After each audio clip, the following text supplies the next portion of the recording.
Hello everyone, स्वागत है फिर से एक नए वीडियो में। तो दोस्तों, आज से एक सेशन स्टार्ट हो रहा है जिसमें लुसेंट का निचोड़ वीडियो बिहार दरोगा, बिहार पुलिस और बिहार एसएससी के लिए 100 इम्पोर्टेंस क्वेश्चन का चलेगा। तो दोस्तों, आप लोग टेलीग्राम से जुड़ जाइए, वहाँ पर इसका PDF भी डाल दिया जाएगा। तो चलिए शुरू करते हैं पहले प्रश्न से। पहला प्रश्न है कि भारत में मानव का सर्वप्रथम साक्ष्य कहाँ मिलता है। भारत में मानव का सर्वप्रथम साक्ष्य कहाँ मिला था या कहाँ मिलता है, तो ये हो जाएगा नर्मदा घाटी में। ठीक है। अगला प्रश्न है कि मानव द्वारा सर्वप्रथम प्रयुक्त अनाज कौन सा था। तो मानव द्वारा सर्वप्रथम प्रयुक्त अनाज जो था वह जौ था। अगला प्रश्न है कि किस युग को चालकोलिथिक युग भी कहा जाता है। तो यह ताम्रपाषाण युग को कहा जाता है। ताम्रपाषाण युग को चालकोलिथिक युग भी कहा जाता है। अगला प्रश्न है कि एक नौदा टोली एक पुरापाषाण स्थल है, यह किस राज्य में स्थित है। तो नौदा टोली एक पुरापाषाण स्थल है, यह मध्य प्रदेश राज्य में स्थित है। अगला प्रश्न है कि अर्ली हिस्ट्री ऑफ इंडिया पुस्तक के लेखक कौन है। तो अर्ली हिस्ट्री ऑफ इंडिया पुस्तक के लेखक विंसेंट आर्थर स्मिथ है, जो इस पुस्तक को 1904 ईस्वी में प्रकाशित किए थे। अगला प्रश्न है कि भारतीय संगीत का जनक किस वेद को कहा जाता है। तो भारतीय संगीत का जनक सामवेद को कहा जाता है और वेदों की संख्या 4 है। पहला है ऋग्वेद, उसके बाद यजुर्वेद, उसके बाद सामवेद और सबसे बाद का वेद जो है अथर्ववेद है। और वेदों को भली भांति समझने के लिए वेदांग की रचना की गई। तो वेदांग की संख्या 6 है। आपसे पूछ सकता है कि वेदांग की संख्या कितनी है, तो 6 है। शिक्षा, ज्योतिष, कल्प, व्याकरण, निरुक्त और छंद है। अगला प्रश्न है कि ऋग्वेद से जुड़ी एकमात्र जीवित शाखा कौन है। तो ऋग्वेद की 5 शाखाएं थी, 5 में से एकमात्र जीवित शाखा साकल है। देखिए, जो बच गया है इंपॉर्टेंट क्वेश्चन है, इरुटेरिया के सेट में भी यह क्वेश्चन आपको डाला गया है। तो ऋग्वेद से जुड़ी एकमात्र जो जीवित शाखा है वह साकल है, याद रखिएगा। अगला प्रश्न है कि सबसे प्राचीन वेद कौन सा है। तो सबसे जो प्राचीन वेद है वह ऋग्वेद है। अगला प्रश्न है कि उपनिषद की जो संख्या है कितनी है। तो उपनिषद की संख्या 108 है। और अगला प्रश्न देखते हैं कि 4 आश्रमों का उल्लेख किस में मिलता है या कहाँ मिलता है। तो 4 आश्रमों का जो उल्लेख मिलता है वह जबाल उपनिषद में मिलता है। 4 आश्रम का उल्लेख जबाल उपनिषद में मिलता है। अगला प्रश्न है कि पुराणों में सबसे प्राचीन एवं प्रमाणिक पुराण कौन है। तो पुराणों में सबसे पुराना और प्रमाणिक पुराण है मत्स्य पुराण। और मत्स्य पुराण से आंध्र सातवाहन वंश की जानकारी मिलती है। आंध्र सातवाहन वंश की जानकारी मिलती है। अगला प्रश्न है कि जातक किसका पवित्र ग्रंथ है। तो जातक जो पवित्र ग्रंथ है यह बौद्ध धर्म का पवित्र ग्रंथ है। किसका? बौद्ध धर्म का पवित्र ग्रंथ है जातक। आपसे कभी कभी आपसे पूछ देगा स्तूप, मठ, ये सब बौद्ध धर्म से संबंधित है। अगला प्रश्न है कि भगवती सूत्र में किन का जीवन कृतियाँ तथा अन्य समकालिकों के साथ उनके संबंधों का विवरण मिलता है। तो भगवती सूत्र यह जैन धर्म से संबंधित है और इसमें भगवान महावीर की जीवन कृतियाँ और उनके समकालिक के साथ उनके संबंधों का विवरण मिलता है। और भगवती सूत्र एक पुस्तक है और इस पुस्तक में भी महाजनपद जो 16 महाजनपद था उसकी जानकारी भगवती सूत्र पुस्तक से भी प्राप्त होती है। अगला प्रश्न है कि अर्थशास्त्र के लेखक कौन है। तो अर्थशास्त्र के लेखक चाणक्य हैं और यह चंद्रगुप्त मौर्य के प्रधानमंत्री भी कहलाते हैं और ये थे। और इनका अन्य नाम भी पूछ देता है, तो इनका अन्य नाम था कौटिल्य और विष्णुगुप्त। और जो अर्थशास्त्री पुस्तक है यह मौर्य युगीन इतिहास से संबंधित है, मौर्य युग के काल से संबंधित है। और इनका जो पुस्तक है वह राजनीति से संबंधित है, याद रखिएगा, राजनीति से संबंधित है। और इनके पुस्तक के जो अनुवादक हैं वह शाम शास्त्री हैं। कौन है? शाम शास्त्री हैं। चलिए, अगला प्रश्न है कि राजतरंगिणी पुस्तक से कहाँ के शासकों का वर्णन मिलता है या जानकारी मिलता है। तो राजतरंगिणी पुस्तक के लेखक कल्हण है और राजतरंगिणी में राजतरंगिणी पुस्तक को 8 तरंगों में बांटा गया है और 1 से 5 तरंग जो है, 1 से 5 तरंगे से कश्मीर में जितने भी वंश हुए थे, लोहार वंश, उत्पल वंश, कर्नाट वंश, इसकी जानकारी मिलती है और वहाँ के कश्मीर के शासकों की जानकारी मिलती है राजतरंगिणी पुस्तक से। अगला प्रश्न है कि अरबों का सिंध विजय का वृत्तांत किस पुस्तक में मिलता है? तो अरबों ने सिंध पर जो विजय 712 में प्राप्त की थी, वहाँ पर उस समय राजा दाहिर का शासन था, तो इसकी जो वृत्तांत जो मिलती है वह चचनामा पुस्तक में मिलती है और चचनामा पुस्तक के लेखक अली अहमद है। अगला प्रश्न है कि अष्टाध्यायी पुस्तक के लेखक कौन है? तो सबसे पहले जान लेते हैं कि अष्टाध्यायी क्या है। तो यह संस्कृत व्याकरण की पहली पुस्तक है, संस्कृत व्याकरण की पहली पुस्तक है और इसके लेखक है पाणिनि। कौन है? पाणिनि है। और अगला इसमें से एक क्वेश्चन बनता है कि पहली बार लिपि शब्द का प्रयोग कहाँ हुआ है? तो यह अष्टाध्यायी पुस्तक में ही पहली बार लिपि शब्द का प्रयोग हुआ है। जैसे हम लोग की जो लिपि है वह देवनागरी है। अगला प्रश्न है कि हिस्टोरिका पुस्तक के लेखक कौन है? तो हिस्टोरिका पुस्तक के लेखक हेरोडोटस है और हेरोडोटस को इतिहास का पिता कहा जाता है। इतिहास का पिता हेरोडोटस को कहा जाता है। अगला प्रश्न है कि इस इंडिका पुस्तक के लेखक कौन है? इंडिका, तो इंडिका पुस्तक के लेखक मेगास्थनीज है। और अगला प्रश्न है कि भारत का भूगोल नामक पुस्तक किसने लिखी है? तो भारत का भूगोल नामक पुस्तक यह टॉलमी के द्वारा लिखा गया है। अगला प्रश्न है कि नेचुरल हिस्ट्री, तो नेचुरल हिस्ट्री पुस्तक के लेखक कौन है? तो इसका सही उत्तर हो जाएगा प्लिनी। तो दोस्तों, जो भारत का भूगोल और नेचुरल हिस्ट्री, यह दोनों प्रश्न दरोगा के पीटी में पूछा जा चुका है, तो आप लोग इसको याद रखिएगा।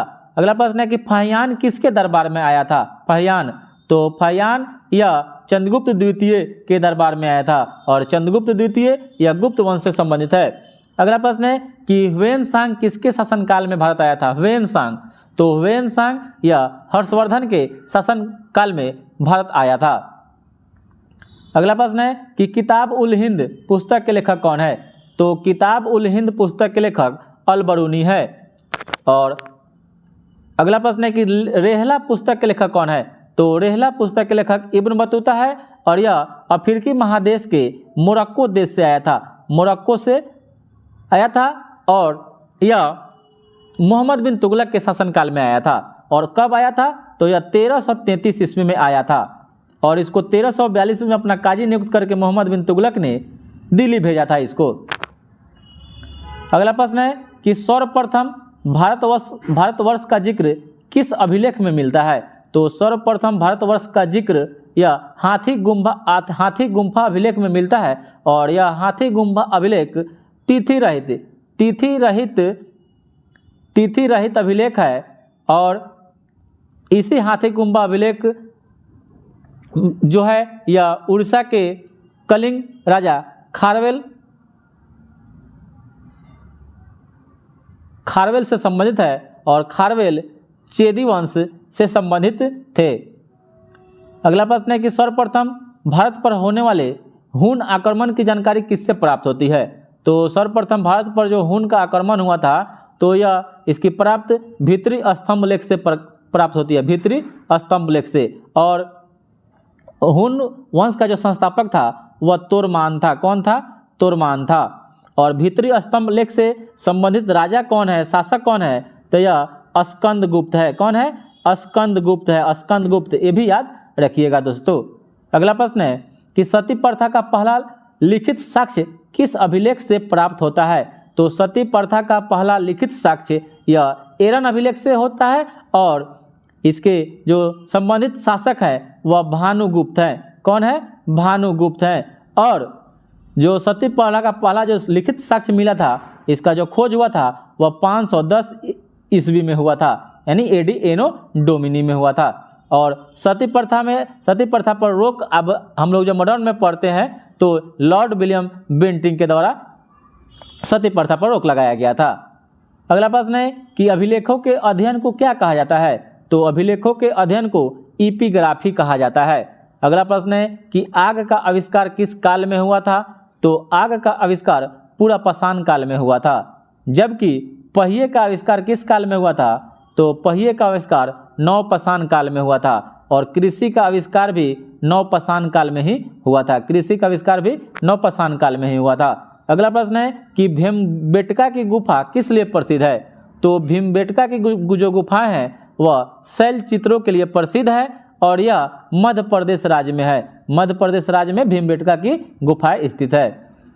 अगला प्रश्न है कि भीमबेटका को यूनेस्को की विश्व धरोहर स्थल में कब शामिल किया गया? तो भीमबेटका को यूनेस्को की विश्व धरोहर स्थल में जो शामिल किया गया था वह 2003 में शामिल किया गया। कब किया गया? 2003 में शामिल किया गया। अगला प्रश्न है कि तिथि निर्धारण की कार्बन 14 की खोज किसने की थी? तिथि निर्धारण, तो जितना भी पेड़ पौधे की जो आयु ज्ञात करते हैं, जिसमें जीवाश्म होता है उसका जो उम्र ज्ञात करते हैं वह कार्बन 14 से ही ज्ञात करते हैं। और जो इसकी खोज की थी V.F. लीवी ने किया था। V.F. लीवी ने 1946 ईस्वी में किया था। अगला प्रश्न है कि सिंधु सभ्यता की खोज किसने की थी? तो सिंधु सभ्यता की खोज राय बहादुर दयाराम साहनी के द्वारा 1921 ईस्वी में किया गया था, जिसमें से 2 स्थल की खोज की गई थी, मोहनजोदड़ो और हड़प्पा, जिसमें से हड़प्पा की खोज दयाराम साहनी ने 1921 ईस्वी में, जबकि मोहनजोदड़ो की खोज 1922 ईस्वी में रखाल दास बनर्जी और माधव स्वरूप वत्स के द्वारा किया गया था। अगला प्रश्न है कि सिंधु घाटी सभ्यता को किस युग में रखा गया है? तो सिंधु घाटी सभ्यता को आद्य ऐतिहासिक युग और अथवा कांस्य युग में रखा गया है। कांस्य युगीन सभ्यता भी यह सिंधु घाटी सभ्यता थी। अगला प्रश्न है कि सिंधु सभ्यता कैसी सभ्यता थी, ग्रामीण की नगरीय? तो सिंधु सभ्यता यह नगरीय सभ्यता थी। अगला प्रश्न है कि सिंधु घाटी सभ्यता का पहला स्थल जिसे यूनेस्को के विश्व विरासत स्थल में शामिल किया गया है, तो वह कौन है? तो सिंधु घाटी सभ्यता का पहला जो स्थल है उसको यूनेस्को के विश्व विरासत स्थल में शामिल किया गया है, वह धौलावीरा है। और धौलावीरा को कब शामिल किया गया? तो 2021 में शामिल किया गया। अगला प्रश्न है कि सिंधु घाटी सभ्यता का सबसे बड़ा स्थल कौन सा है?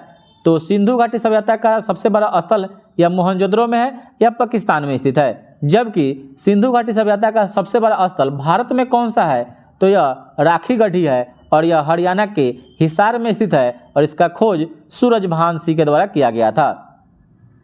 अगला प्रश्न है कि सैंधव सभ्यता के महान स्नागार कहाँ से प्राप्त हुए हैं? तो सैंधव सभ्यता के जो महान स्नागार हैं यह मोहनजोदड़ो से प्राप्त हुए हैं।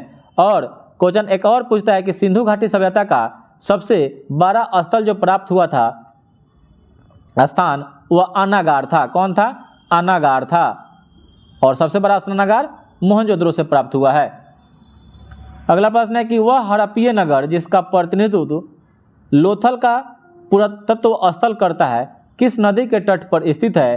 तो आपको बताना है कि लोथल, तो लोथल या भोगवा नदी के तट पर स्थित है और इसकी खोज रंगनाथ राव के द्वारा किया गया था। रंगनाथ राव के द्वारा किया गया था। और ये जो लोथल कहाँ है? तो गुजरात राज्य में स्थित है, लोथल और सुतकोतदा। अगला प्रश्न है कि मोहनजोदड़ो एवं हड़प्पा की पुरातात्विक खुदाई के प्रभारी कौन थे? तो यह सर जॉन मार्शल थे। जबकि एक और क्वेश्चन बनता है कि मोहनजोदड़ो एवं हड़प्पा को विस्तृत जुड़वा राजधानी किसने कहा था? तो यह पिगट ने बताया था। पिगट ने बताया था या कहा था। अगला प्रश्न है कि सर्वप्रथम मानव ने किस धातु का उपयोग किया था? तो मानव ने सर्वप्रथम तांबा धातु का प्रयोग किया था। अगला प्रश्न है कि धौलावीरा किस राज्य में स्थित है? तो धौलावीरा या गुजरात राज्य में स्थित है। अगला प्रश्न है कि वस्त्रों के लिए कपास की खेती सबसे पहले किसने शुरू किया?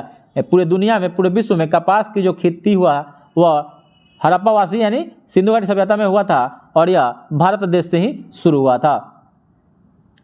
अगला प्रश्न है कि आर्य शब्द क्या इंगित करता है या आर्य शब्द का मतलब क्या होता है? तो आर्य शब्द का श्रेष्ठ वंश यानी श्रेष्ठ कुलीन होता है। ऑप्शन में आपका श्रेष्ठ कुलीन रहेगा। कुलीन मतलब वंश होता है, तो श्रेष्ठ वंश को इंगित करता है। अगला प्रश्न है कि ऋग्वेद का कौन सा मंडल पूर्णतः सोम देवता को समर्पित है? तो ऋग्वेद में 10 मंडल है, जिसमें से 9वां मंडल देवता सोम को समर्पित है और सोम या वनस्पति के देवता कहलाते हैं। अगला प्रश्न है कि भारत के किस स्थल की खुदाई से लौह धातु के प्रचलन का प्राचीनतम प्रमाण मिलता है यानी पहले सिंधु घाटी सभ्यता में लोहा से लोग अनभिज्ञ था, लोहा की खुदाई नहीं हुआ था, लोहा को जानते ही नहीं थे, जानकारी का अभाव था। तो जब भारत में लोहा के धातु का प्रचलन का जो प्राचीनतम प्रमाण मिलता है वह अतरंजी खेरा से मिलता है, अतरंजी खेरा से प्राप्त होता है। अगला प्रश्न है कि उपनिषद पुस्तकें किस पर आधारित है? तो जो उपनिषद के जो पुस्तकें हैं वह दर्शन पर आधारित है, और उपनिषद का जो मतलब होता है पास आकर बैठना, पास आकर बैठना। अगला प्रश्न है कि अध्यात्म ज्ञान के विषय में नचिकेता और यम का संवाद किस उपनिषद में प्राप्त होता है, या किस उपनिषद से मिलता है, या किस उपनिषद से जानकारी इसकी प्राप्त होती है? तो यह है कठोर उपनिषद से। कठोर उपनिषद में यम और नचिकेता की जानकारी मिलती है। अगला प्रश्न है कि गोत्र शब्द का सर्वप्रथम प्रयोग कहाँ हुआ था? तो यह ऋग्वेद में हुआ था। अगला प्रश्न है कि किस नदी को ऋग्वेद में मातेत्मा, देवित्मा और नदीत्मा के नाम से संबोधित किया गया है? तो यह सरस्वती नदी को किया गया है। अगला प्रश्न है कि आयुर्वेद अर्थात जीवन का विज्ञान का उल्लेख सर्वप्रथम कहाँ मिलता है? तो यह अथर्ववेद में मिलता है, और अथर्ववेद सबसे बाद का वेद है। इसमें जादू टोना इत्यादि का भी जानकारी इसी में मिलता है, और यज्ञ की जितना भी हो वह यजुर्वेद में मिलता है। अगला प्रश्न है कि गायत्री मंत्र किस पुस्तक में मिलता है? तो गायत्री जो मंत्र है यह ऋग्वेद पुस्तक में मिलता है, ऋग्वेद में गायत्री मंत्र मिलता है। और गायत्री मंत्र की रचना किसने की थी? तो यह विश्वामित्र के द्वारा किया गया था। अगला प्रश्न है कि किसके अनुसार आर्यों का मूल निवास स्थान मध्य एशिया को बताया गया है? तो मध्य एशिया को आर्यों का मूल निवास बताने वाले व्यक्ति का नाम है मैक्स मुलर। अगला प्रश्न है कि दशराग का युद्ध किस नदी के तट पर हुआ था? तो दशराग का युद्ध 10 जनों और सुदास के बीच में हुआ था। यह पुरुषनी रावी नदी के तट पर हुआ था, जिसमें सुदास की विजय हुई थी, 10 जन हार गया था। अगला प्रश्न है कि पूर्व मीमांसा दर्शन के प्रवर्तक कौन थे? तो पूर्व मीमांसा दर्शन के प्रवर्तक जैमिनी थे, जबकि उत्तर मीमांसा दर्शन के प्रवर्तक बदरायन थे। अगला प्रश्न है कि भारतीयों को लोहा का ज्ञान कब प्राप्त हुआ? तो भारतीयों को लोहा की जो ज्ञान की प्राप्ति हुई वह ईसा पूर्व की 8वीं शताब्दी में हुई। अगला प्रश्न है कि युद्ध और वर्षा का देवता किसे कहा जाता है? तो यह इंद्र को कहा जाता है। अगला प्रश्न है कि उत्तर वैदिक काल में हल के निशान को क्या कहा जाता है, या क्या कहा जाता था? तो यह सिरा कहा जाता था, हल के निशान को सिरा कहा जाता था। अगला प्रश्न है कि सत्यमेव जयते कहाँ से लिया गया है? तो सत्यमेव जयते यह मुंडको उपनिषद से लिया गया है। अगला प्रश्न है कि महाभारत का पुराना नाम क्या है? तो महाभारत का पुराना नाम जय संहिता है, और महाभारत का युद्ध 18 दिनों तक हुआ था। अगला प्रश्न है कि महाजनपद की जानकारी कहाँ से प्राप्त होती है? तो महाजनपद की जानकारी अंगुत्तर निकाय और भगवती सूत्र से प्राप्त होती है। अगला प्रश्न है कि एकमात्र महाजनपद जिनका संबंध दक्षिण भारत से था, तो यह था अस्मक, और इसकी राजधानी कहाँ थी? पुटली थी। जबकि अंग महाजनपद की राजधानी कहाँ थी? चंपा थी, जो भागलपुर बिहार से संबंधित था। अगला प्रश्न है कि R37 कब्रिस्तान का चिन्ह सिंधु घाटी सभ्यता के किस स्थान से मिला है? R37 तो यह हड़प्पा से मिला है। अगला प्रश्न बहुत ही बार एक क्वेश्चन पूछता है कि नृत्य करती हुई लड़की की मूर्ति कहाँ से प्राप्त हुई है? तो यह मोहनजोदड़ो से प्राप्त हुआ है। अगला प्रश्न है कि किस सिंधु घाटी सभ्यता से गोदीवारा भी कहीं कहीं आपको मिलेगा प्राप्त हुआ है? तो यह लोथल से प्राप्त हुआ है। अगला प्रश्न है कि श्रीमद् भागवत गीता मौलिक रूप से किस भाषा में लिखी गई थी? तो यह संस्कृत भाषा में लिखी गई थी। और अगला प्रश्न है कि किस काल में अछूत की अवधारणा स्पष्ट रूप से उद्धृत हो गई? तो यह धर्मशास्त्र के समय, और छुआछूत का अंत अनुच्छेद 17 में है, यानी अस्पृश्यता का अंत। तो अगला प्रश्न है कि पुराणों की संख्या कितनी है? तो पुराणों की संख्या 18 है। और अगला प्रश्न है कि वैदिक काल में किस जानवर को अघन्य माना गया है? तो वैदिक काल में गाय को अघन्य माना गया है। तो आज के लिए इतना ही दोस्तों, फिर दूसरे वीडियो को लेकर आया जाएगा आप लोग के सामने। तब तक कमेंट में जरूर बताइएगा कि दोस्तों यह वीडियो आप लोगों को कैसा लगा। अगर अच्छा लगा तो क्या यह सीरीज को आगे चलाया जाए, और अगर सीरीज को आगे आप लोग देखना चाहते हैं कि हाँ जब तक एग्ज़ाम नहीं होता है तब तक यह सीरीज 100 प्रश्नों का होते रहे, तो आप लोग कमेंट में ज़रूर बताइएगा दोस्तों।